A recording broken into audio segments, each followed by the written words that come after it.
O silêncio que envolvia o Monte das Oliveiras naquela manhã não era um silêncio comum, era uma pausa solene no próprio tecido do tempo, como se a criação inteira estivesse prendendo a respiração diante do que estava prestes a acontecer. 40 dias haviam se passado desde que o túmulo vazio sacudira os fundamentos de Jerusalém, e agora, naquele cume elevado que vigiava a Cidade Santa, a história da redenção alcançava sua fronteira final na terra. Não era um adeus, mas uma transição de dimensões que os 11 homens ali reunidos mal podiam processar com suas mentes limitadas pelo tempo e pelo espaço. Naquele exato ponto geográfico, onde as oliveiras centenárias estendiam seus galhos retorcidos como testemunhas silenciosas, o céu e a terra estavam prestes a se tocar uma última vez antes do grande retorno. Para entender a magnitude do que aconteceu naquele 40º dia após a ressurreição, precisamos primeiro compreender o que o Monte das Oliveiras significava para Jesus e para o povo de Israel. Ele não era apenas uma colina de 800 metros de altura a leste de Jerusalém. Era um lugar carregado de memória profética e de intimidade divina. Foi ali, em suas encostas, que o rei Davi subiu chorando séculos antes, fugindo de seu próprio filho, Absalão, em um momento de profunda traição e dor. Foi ali que os profetas, como Zacarias, visualizaram o dia em que o Senhor poria os seus pés para o julgamento final das nações, dividindo o monte ao meio. Mas, acima de tudo, o Monte das Oliveiras era o refúgio pessoal de Jesus. Cada pedra, cada trilha de poeira e cada sombra de árvore conhecia o som de sua voz em oração. O jardim do Getsemane, onde o suor de sangue caiu sobre a terra e onde o destino da humanidade foi decidido em agonia, estava logo abaixo, na base da mesma montanha, onde agora ele se preparava para subir ao trono celestial. Ao longo daqueles 40 dias pós-ressurreição, Jerusalém viveu em uma tensão constante e invisível. Enquanto as autoridades tentavam sustentar a mentira de que o corpo havia sido roubado, pequenos grupos de seguidores começavam a relatar encontros impossíveis. Jesus não apareceu como um fantasma ou uma visão vaga, mas como alguém que podia comer peixe grelhado, que podia ser tocado e que carregava em seu corpo as marcas de uma vitória que a morte não pôde conter. Ele apareceu em salas trancadas, à beira de lagos na Galileia e em estradas poeirentas, sempre ensinando sobre o reino de Deus. Estes 40 dias foram uma escola intensiva de teologia viva, onde o Antigo Testamento era desvendado diante dos olhos dos apóstolos, mostrando que cada sacrifício, cada profecia e cada salmo apontava diretamente para aquele que agora caminhava entre eles. E agora, o ciclo terreno desse ensinamento estava chegando ao seu clímax. A caminhada de Betânia até o topo do monte foi marcada por um sentimento de expectativa e talvez uma ponta de melancolia. Eles sabiam que algo estava mudando, que a presença física de Jesus, como a conheciam, estava prestes a assumir uma nova forma. Enquanto subiam, o sol da Judéia iluminava as pedras de calcário branco, fazendo a cidade de Jerusalém brilhar ao fundo como uma joia de ouro e mármore. Mas os olhos dos discípulos estavam fixos apenas no Mestre. Enquanto o grupo subia a encosta, o ar estava fresco, carregado com o cheiro da terra úmida e do óleo das azeitonas que dava nome ao lugar. Os discípulos caminhavam em um estado de reverência, misturada com uma curiosidade eletrizante.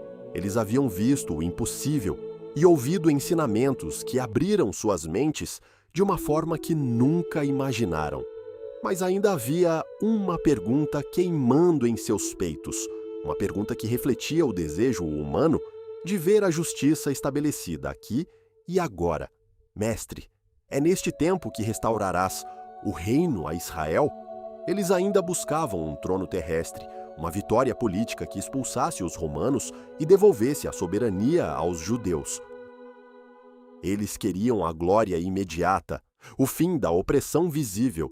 Jesus, porém, com um olhar que atravessava os séculos e as fronteiras das nações, respondeu que não lhes cabia conhecer os tempos ou as épocas que o Pai reservou para sua própria autoridade. O foco de Jesus não era um império geográfico limitado, mas uma invasão espiritual que começaria nos seus corações e se estenderia até os confins mais remotos da terra. Ele estava dizendo que a restauração não viria por meio de espadas ou exércitos, mas por meio de um poder que o mundo não podia compreender nem deter. A voz de Jesus naquele momento tinha uma autoridade que parecia vibrar nas próprias rochas do monte, uma frequência que acalmava o vento e ordenava a alma. Ele lhes deu uma promessa e uma ordem que definiria os próximos 2000 anos da história humana. Recebereis poder ao descer sobre vós o Espírito Santo. Esta era a chave de todo o plano divino.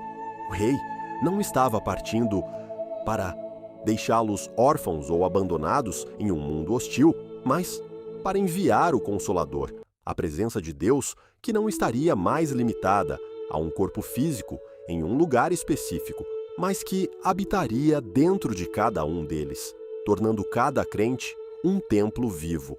Antes de continuar este relato impressionante e mergulhar no momento exato em que a nuvem de glória apareceu, eu gostaria de fazer um convite especial para você que está nos acompanhando. Se este conteúdo está fortalecendo a sua fé e ajudando você a visualizar as passagens bíblicas com mais clareza, curta este vídeo agora mesmo e deixe seu comentário abaixo, compartilhando como você imagina que seria estar ali naquele monte. Sua interação é fundamental para que o algoritmo leve estas verdades a mais pessoas que precisam de esperança. Enquanto Jesus terminava de falar, o ambiente no Monte das Oliveiras começou a sofrer uma transformação que desafia qualquer descrição puramente física. Não houve trovões assustadores ou terremotos que abalassem a terra, mas sim uma majestade silenciosa e densa que tomou conta do cume da montanha.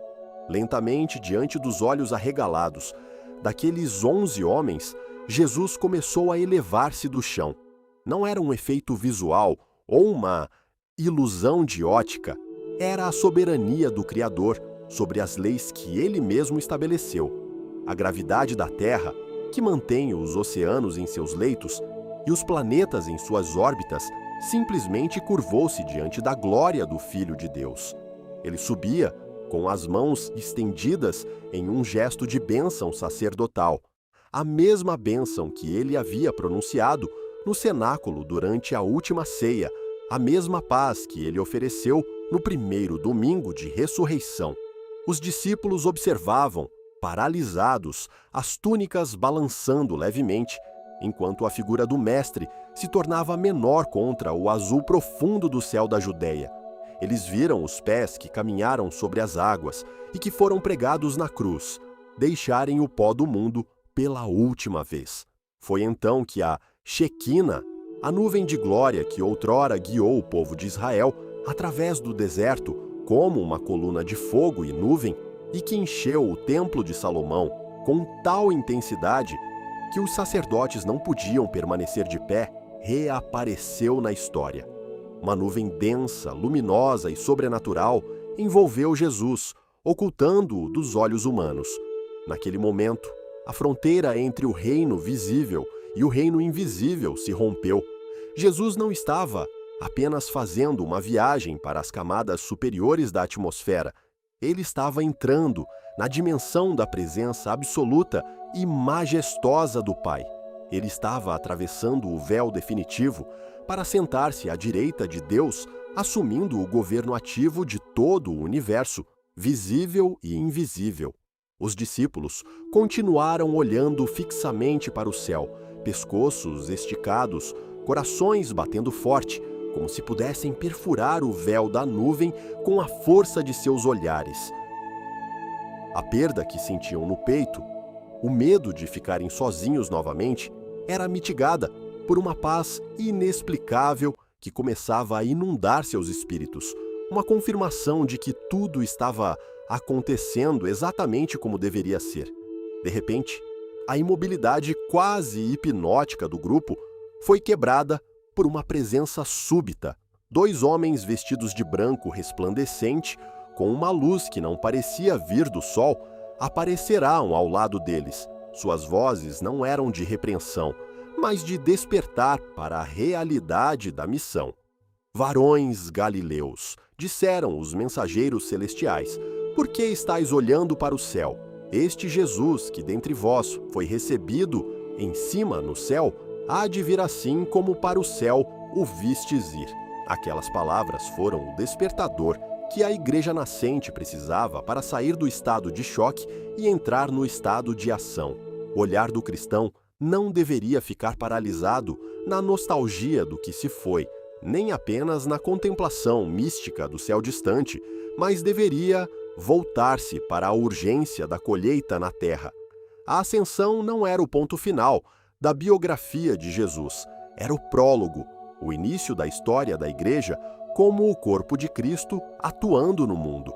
Eles entenderam que Jesus não se foi para se ausentar, mas para se tornar onipresente através do seu Espírito. A descida do monte foi muito diferente da subida. Eles voltaram para Jerusalém, não com o semblante caído de quem perdeu seu líder, mas com uma alegria transbordante que desafiava toda a lógica da situação. Imagine esses homens atravessando o vale do Cédron, entrando novamente pelas portas da cidade, onde seu mestre havia sido condenado e executado poucas semanas antes. Eles não tinham mais medo.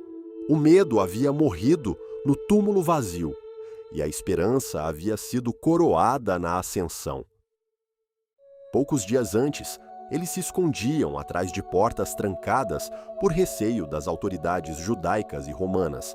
Agora, caminhavam pelas ruas de Jerusalém com passos firmes e olhos brilhantes, voltando para o cenáculo, o quarto superior, para obedecer à última instrução de Jesus, esperar.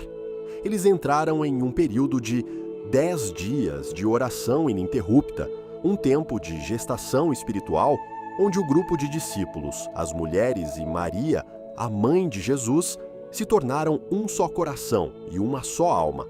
Eles não estavam esperando por uma ideia ou por uma filosofia, mas por uma pessoa, o Espírito Santo, que daria o sopro de vida para o nascimento oficial da igreja no dia de Pentecostes.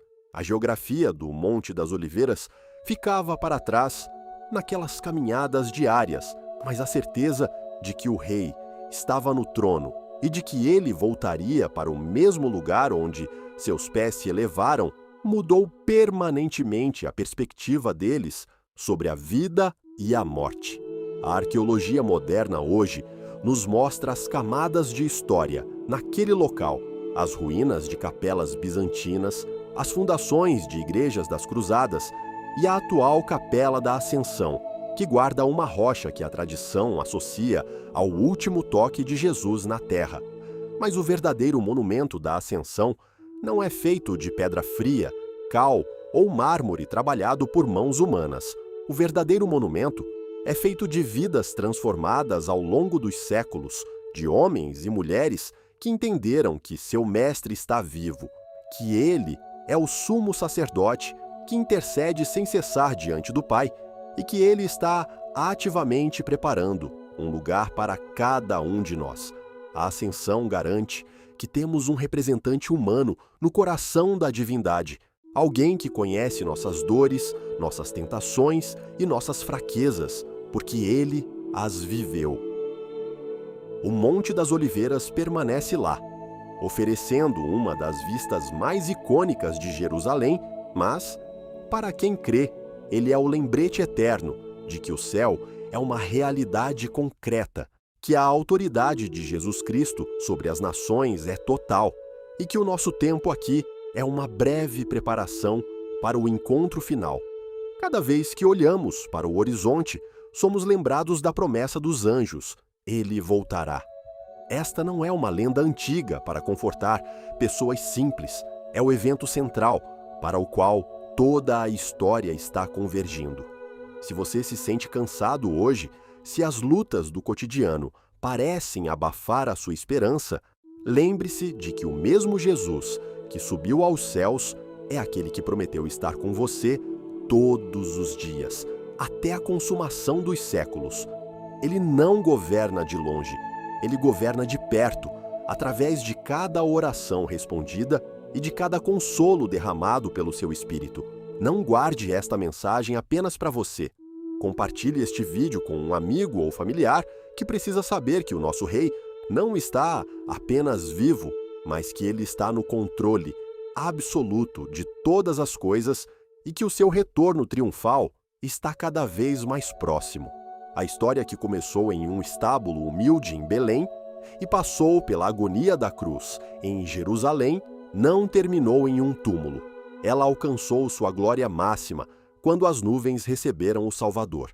E hoje, enquanto aguardamos o som da trombeta, vivemos sob a luz daquela promessa feita no Monte das Oliveiras, que a realidade da ascensão mude a forma como você encara seus desafios, lembrando que você serve a um Deus que venceu a morte, subiu aos céus e que em breve virá buscar a sua igreja. Permaneça firme, permaneça em oração e que a paz daquele que subiu aos céus e se assentou à direita de Deus Pai esteja com você e com sua família hoje e para sempre.